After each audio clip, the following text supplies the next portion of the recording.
Hi! In this video I will show you how I have upgraded my spool holder.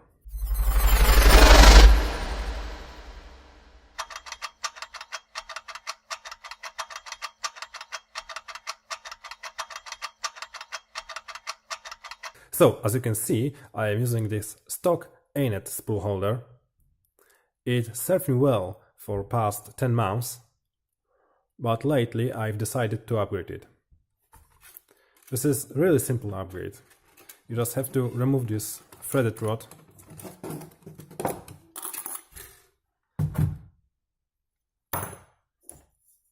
get your 3D printed spool holders.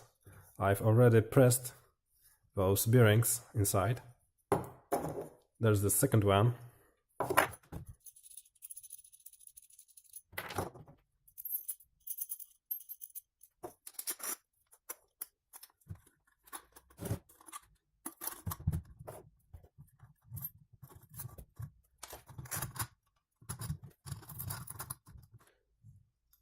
Okay, so now you can use a screw, but in the Thingiverse